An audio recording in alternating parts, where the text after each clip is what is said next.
welcome Deborah Kimmett.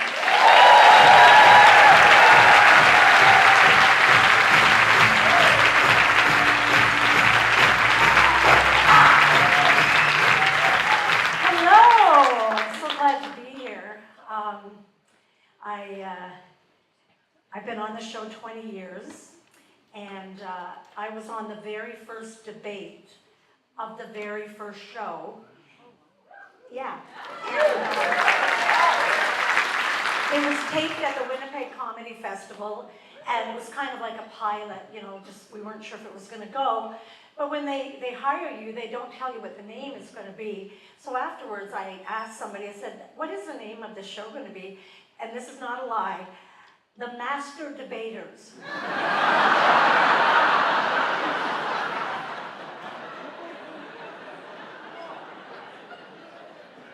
That tired me out. So anyway, HR was called, and anyway, so I've been on the show, and it's been great to be a person who can travel all over this country back and forth. It's just a wonderful country we live in. And today I was out on the boardwalk really early, and I saw some cold plungers. You know those people that run into the lake in freezing weather? And I yelled, hey, why are you running into the lake? It's freezing out. And they went, for mental health.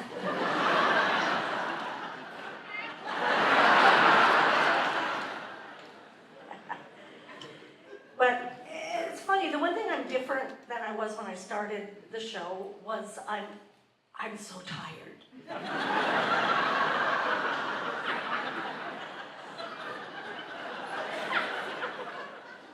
This is me with makeup, like it's not getting better. And I don't know about you guys, but I get tired, and like I have, at this time of year, I have two equal and opposing thoughts. One is I can't wait to come out here and do the show, and the other is I can't wait to get home and take off my bra.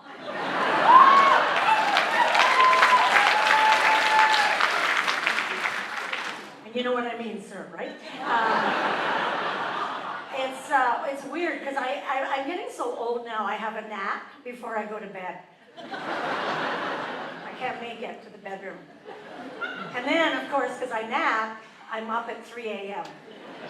And have you ever been in a deep sleep and all of a sudden you just wake up and you're just like, ah! Like it's morning, and it's like your brain has gotten up ahead of you and is sitting at the end of the bed, and it's smoking a Jetan cigarette. It looks like some disco bitch from the 80s, and has a little pink skirt on, no underpants.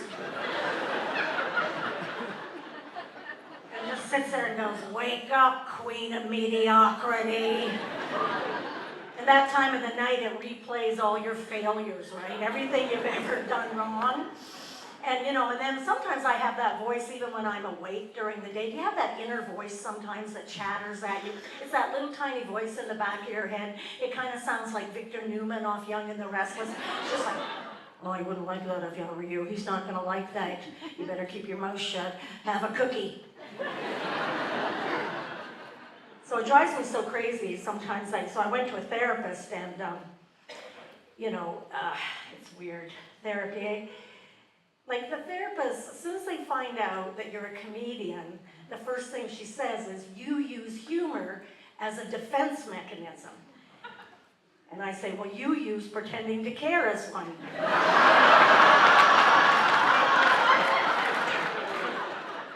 So she booked me in twice a week, and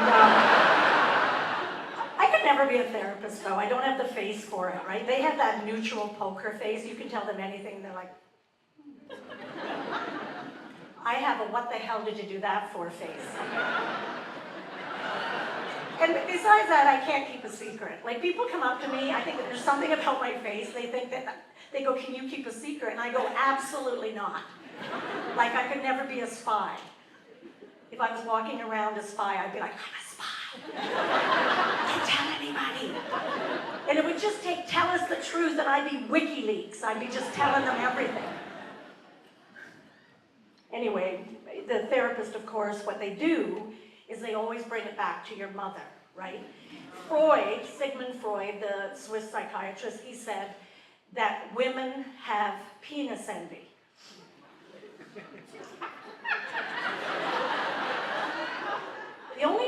woman has penis envy is when she sees her paycheck.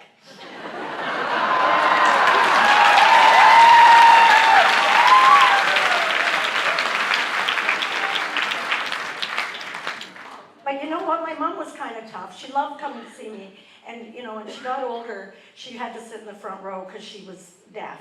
But she wouldn't just sit there. She loved it. She laughed and everything, but as soon as I said something she didn't like, she'd stand up, and this is not a lie, she'd stand up and turn to the audience and go, "That didn't happen."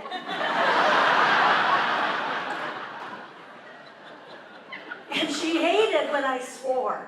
She hated the F word. My mother spelled swearing, and when the F word started becoming popular with my generation of we did swear a lot, women my age.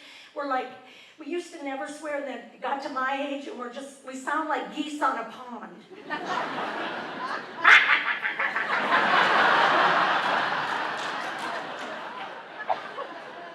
And we gotta stop, because we're gonna get kicked out of the nursing home. Anyway, I used to always look for my mom's approval, right? After the show, I'd stand there, no matter how old you get, you want your mom's approval, right? So I just stand there, "Did you like me, Mommy?" And she would go, "Well, I don't know. I couldn't focus because your pants are too tight." Now that was just how she was, because she took a pant-making course. And something weird happens to women that take pant-making courses. They start looking at people's crotches. How many people are looking at my crotch? Well, if the pants are too tight, the crotch smiles. But if they're too tight, the crotch frowns. And she couldn't focus on my performance because my crotch was smiling at her all through my monologue.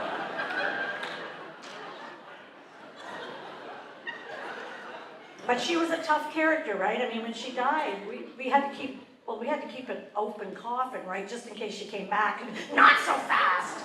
And, but I want to be like her because she was strong, and she lived by her principles, and she was always she exercised. She lived to 92, and she exercised up until the last 2 years. And so I started to do aquafit. So it's a weird sport, if you want to call it a sport. I don't think it's going to be in the Olympics, but let's get a generation of people with leaky bladders and put them in an aquarium of warm water and see what happens. And that's why they give you Javex bottles, right? So that you can work out your arm and disinfect at the same time. Anyway, it didn't go well for me. There was this group of women in the back at Aquafit. You know those women that never really exercise, all they do is talk. They just go. And they've never gotten their hair wet. And they're just blabbing, and I can't hear the instructor. So I turn to them and go, "Wait, please be quiet." And then they keep talking, and I go, "Wait, and then finally I get mad, and I swear, and I shut the thing up. And this older woman, she just starts splashing me. "Don't you swear, don't you swear." Before I know it, there's noodles everywhere. People are hitting each other. There's a sound like starlings taking flight. And it was the sound of all the underarms flapping in the wind.